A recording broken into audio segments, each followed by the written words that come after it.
Good morning. Happy Sabbath. I have some slides that I'd like to share with you, and I like to for everything to be relevant. And so right now, for those of you who are not in California, our whole state is on fire. So I wanted to talk about fire and fire prevention. Did you know that fires kill more people yearly than all other natural disasters combined? In 2006, a home fire was reported every 80 seconds, and someone dies from a home fire every 204 minutes. Sorry, I got this from the American Cross website, and so Red Cross, and that's the latest statistics that they had on their website. So cooking fires are actually the leading cause of home fires.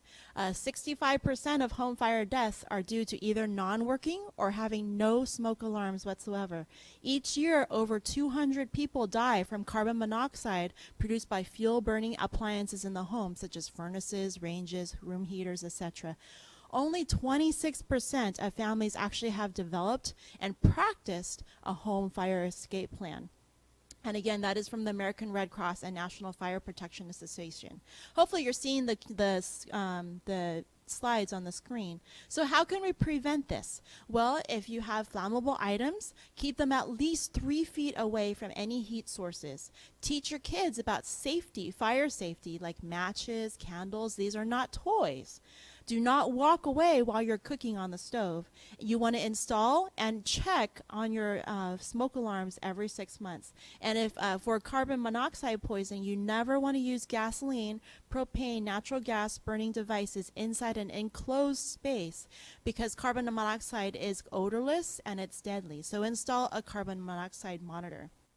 And so they talked about a family escape plan. And this is something that I talk about with all my kids and their families when they come in to see me in the office. And so review this plan. So each person, each family should draw a little diagram of their home with all the escape routes, and then also things that are unplanned escape routes, just in case those regular escape routes are blocked. And you want to review this with every single person in your home 3 years and older, every 6 months if you can. You want everybody to know at least 2 different escapes from every room. You want them to know that it's okay and how to actually break a window if they need to. When there's fire and there's smoke, you want to stay low. You want to get outside and you want to stay outside, and then call 911. You want to establish an outside meeting place. I don't know how many times I've heard stories about somebody getting safely outside, and then they wonder, where's little Johnny? And they didn't know that Johnny was out on the other side of the house, and they go back into the burning house or building, and they get hurt. You want to have fire drills about 1 to 2 times a year. Practice actually crawling, escaping, and meeting outside, and then teach all your kids how to call 911. If you are on fire, you want to stop, drop, and roll. Only with practice will everyone stay calm in the real emergency. And remember, once a fire starts, sometimes you only have less than 2 minutes to actually get out. And so it's very important to practice this frequently. Fire extinguishers, just a very, very short thing. Use only if you're trained on how to use it. Use it only if the fire is contained and the room is not smoky and everyone has already evacuated the home, and you want to use it after calling 911.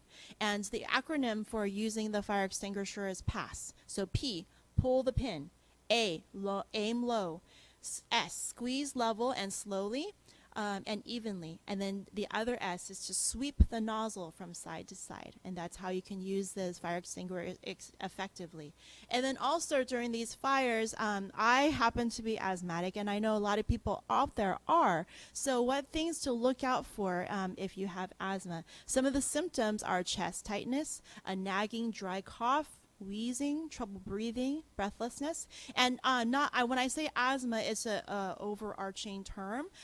This also includes like chronic lung disease if you're born preemie, or if you have chronic obstructive pulmonary disease or COPD. You want to prevent getting your asthma by avoiding your triggers. For me, it happens to be smoke, and so that's my biggest trigger. And you want to also decrease inflammation. There are certain things that we can do to our body that increase our inflammation, and during the times that you know that you're going to have an asthma attack, try to decrease those.